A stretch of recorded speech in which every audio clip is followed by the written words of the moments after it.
Hello everyone, this is Dipanjali and I welcome you all on my YouTube channel Study Time Media। बच्चों previously हम लोगों ने class 10th physics का chapter that is reflection of light को complete किया था। I hope सबको समझ में आया होगा। किसी को भी कोई दिक्कत हो चैप्टर से रिलेटेड या न्यूमेरिकल सॉल्व करते वक्त में तो कमेंट बॉक्स में बताइएगा, मैं उसको ज़रूर शॉर्ट आउट करूँगी। आज हम लोग उसी का ही next portion that is reflection of light को स्टार्ट करेंगे। Now there is a big difference between these two words. एक तो हम लोगों ने रिफ्लेक्शन ऑफ लाइट पढ़ा है, रिफ्लेक्शन ऑफ लाइट, और दूसरा जो हम आज पढ़ेंगे रिफ्रैक्शन ऑफ लाइट। अब रिफ्लेक्शन ऑफ लाइट में हम लोगों ने पढ़ा है मिरर्स को, मिरर्स की स्टडी की है हम लोगों ने।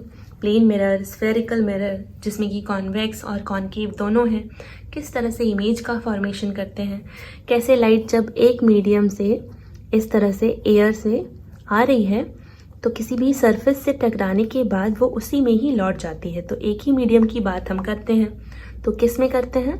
रिफ्लेक्शन ऑफ लाइट में। But when we talk about refraction of light तो इसमें हमेशा हम मीडियम एक से ज़्यादा लेते हैं, ठीक है। जैसे लाइट एयर से वाटर में अगर एंटर हो रही हो उसको हम रिफ्रैक्शन कहेंगे, वाटर से ग्लास में एंटर कर रही हो, एयर से ग्लास में भी एंटर कर रही हो, तो मीडियम ना चेंज हो जाते हैं। किसके केस में? रिफ्रैक्शन के केस में। वैसे जनरली हम लोगों ने एक कैरेक्टरिस्टिक पढ़ा है, किसका?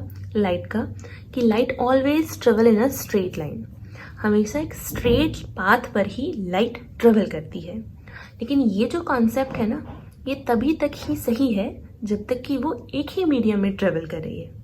लेकिन जैसे ही मीडियम चेंज करते हैं ना तो वो स्ट्रेट लाइन में नहीं जाती है, वो बल्कि थोड़ी सी बेंड हो जाती है। और इसी तरह की बेंडिंग को ना हम रिफ्रैक्शन ऑफ लाइट कहते हैं। यानी अगर हम रिफ्रैक्शन बोलें या फिर बेंडिंग ऑफ लाइट बोलें तो कोई गलत बात नहीं है, दोनों का मतलब क्या होता है? सेम ही होता है। बेंडिंग ऑफ लाइट यानी रिफ्रैक्शन ऑफ लाइट। और ये होता कब है? जब मीडियम चेंज होते हैं। तो जैसे ही दूसरा मीडियम स्टार्ट होने वाला होता है ना, बाउंड्री जो होती है वहीं से ही थोड़ी सी बेंड हो जाती है, ठीक है। Let me make it more clear. जैसे मान लो अगर हमारे पास यहाँ पर एक ग्लास स्लैब है, कांच की बनी हुई एक स्लैब है, ठीक है। अब हम क्या करते हैं, एक टॉर्च लेते हैं या लेजर लाइट ले सकते हैं और ऐसे ओब्लिकली टेढ़ा करके हम इस पर लाइट इंसिडेंट करते हैं। अब ये क्या है? हमारी इंसिडेंट लाइट है। ये क्या है? हमारा पॉइंट ऑफ इंसिडेंट है, ठीक है। और अगर इस सरफेस पर परपेंडिकुलर ड्रॉ करती हूँ जहां पर इंसिडेंट हुआ है, दैट इज कॉल्ड नॉर्मल। बिल्कुल सेम ही है जैसे मिरर के केस में भी था, तो ये हमारा नॉर्मल हो जाता है। अब आप देखिए बाहर क्या है? एयर है, और यहाँ पर ये क्या रखा हुआ है? ग्लास स्लैब रखी हुई है, ग्लास स्लैब, ठीक है। तो जब एयर से ग्लास स्लैब में एंटर करेगी ना तो स्ट्रेट लाइन नहीं रहने वाली है उसकी, ऐसे सीधा नहीं निकल कर आएगी, बल्कि ये थोड़ी सी बेंड हो जाती है, इस तरह से बेंड हो जाती है। Now this bending of light is called refraction of light, ठीक है। तो रिफ्रैक्शन में हम लोग दो मीडियम की बात करते हैं या मीडियम चेंज होने की बात करते हैं। वो मीडियम कोई भी हो सकता है। अब देखो, अब जैसे यहाँ पर ये लाइट यहाँ आई है तो ये वापस बाहर जाएगी तो थोड़ी सी चेंज हो जाएगी, that is again bending of light और रिफ्रैक्शन ऑफ लाइट। तो ये जो स्ट्रेट लाइन वाला कॉन्सेप्ट है ना, स्ट्रेट लाइन वाला कैरेक्टरिस्टिक है लाइट का, वो तब तक ही सही है जब तक कि वो एक ही मीडियम में ट्रेवल करती है। जैसे ही मीडियम चेंज होते हैं ना तो उसका जो कॉन्सेप्ट है, ये जो कैरेक्टरिस्टिक है, वो बिल्कुल बदल जाती है। स्ट्रेट लाइन में नहीं बल्कि थोड़ी सी बेंड होकर चलेगी, ठीक है। अब कब कब बेंड होती है, क्यों क्यों बेंड होती है, ये सारे पॉइंट्स हम लोग इस चैप्टर में कवर करेंगे। नाउ एक बार हम लोग डेफिनेशन देख लेते हैं कि होता क्या है एग्जैक्टली रिफ्रैक्शन ऑफ लाइट। तो the change in direction of light when it passes from one medium to another obliquely. Obliquely मतलब टेढ़ा करके डालना है, सीधा नहीं डालना, सीधे में तो हमें दिखेगी नहीं उतना, लेकिन ओब्लिकली डालना है टेढ़ा करके, is called refraction of light. तो लाइट की डायरेक्शन में चेंज होना जब भी वो एक मीडियम से दूसरे मीडियम में एंटर करती है, और वो भी तब जब ओब्लिकली उसको पास कराया जाए।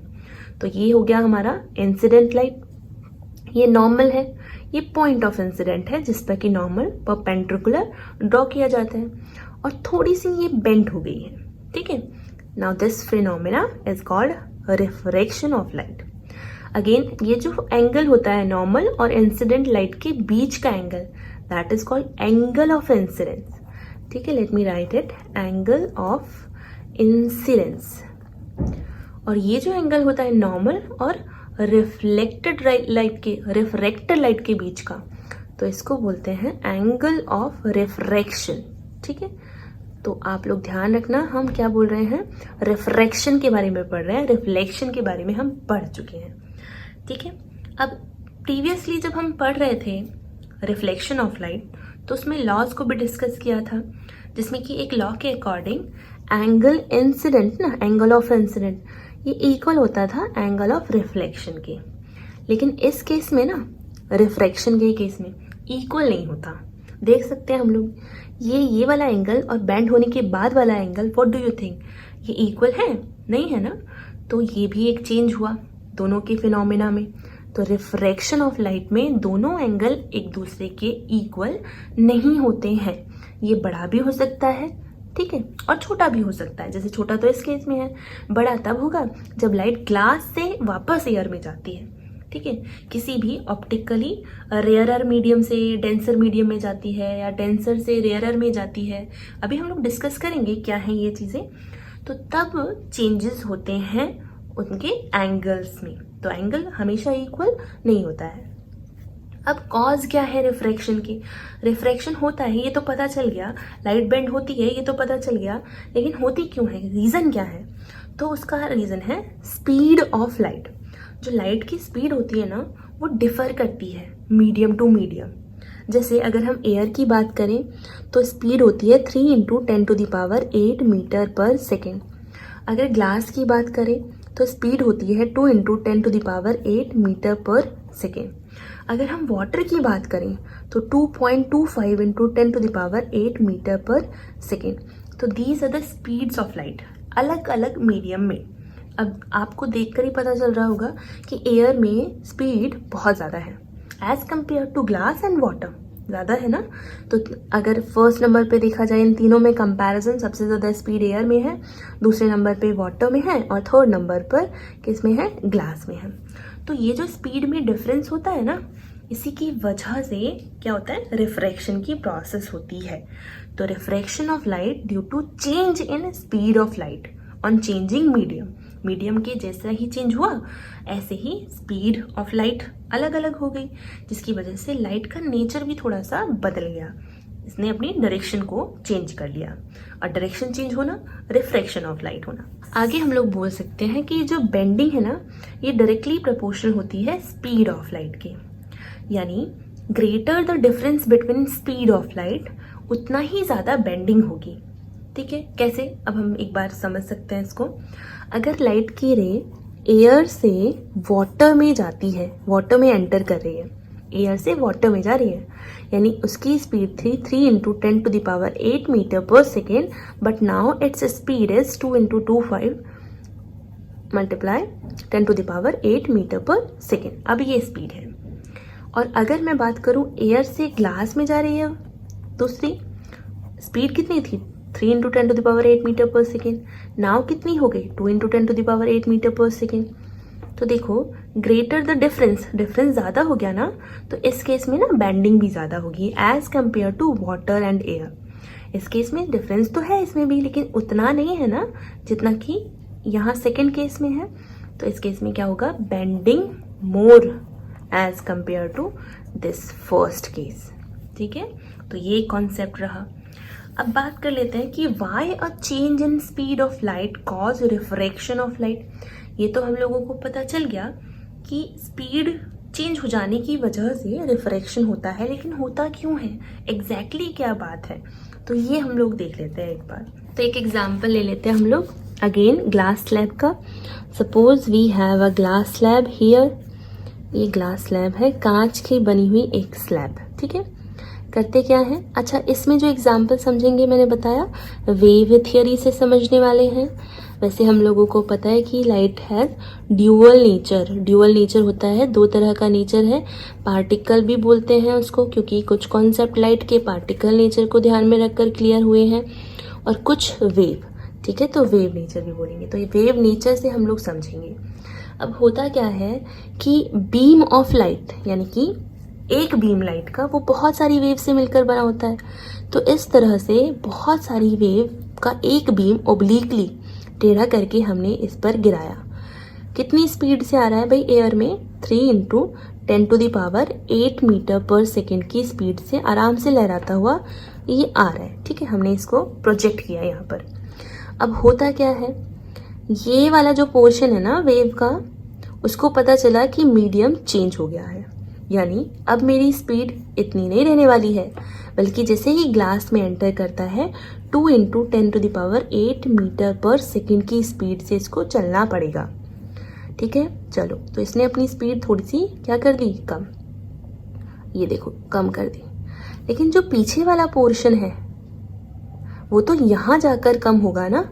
जो पीछे वाला है ये इसका पोर्शन, यानी कि वेव का सेकंड पार्ट तो ये है ना, उसको अभी भी उसी हवा में था वो अभी भी 3 × 10⁸ मीटर पर सेकेंड की स्पीड से ही आ रहा था, जबकि ये स्लो डाउन हो चुका है। इसके लिए मीडियम पहले ही चेंज हो चुका है, लेकिन ये अब होगा स्लो डाउन, अब होगा धीरे धीरे ये इस तरह से स्लो डाउन होंगे।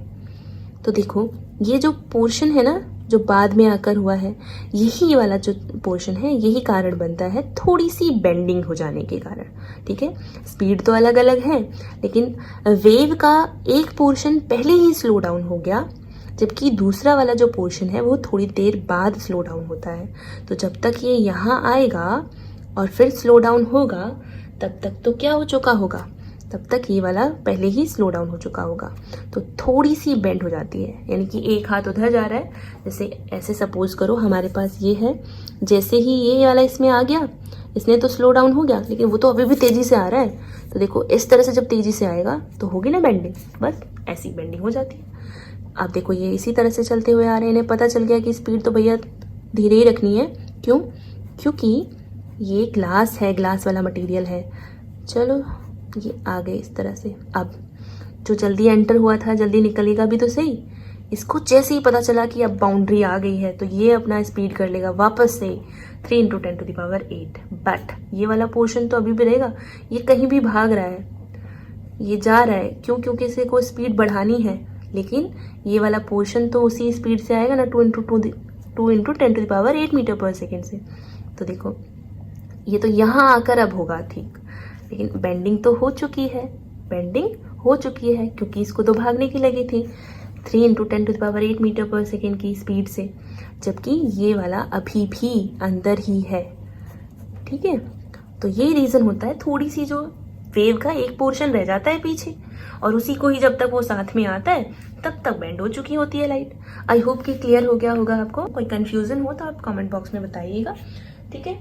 तो ये रीज़न होता है क्या, why a change in speed of light cause refraction of light. तो ये जो आंसर है वो अब हमें मिल गया, आई होप, ठीक है।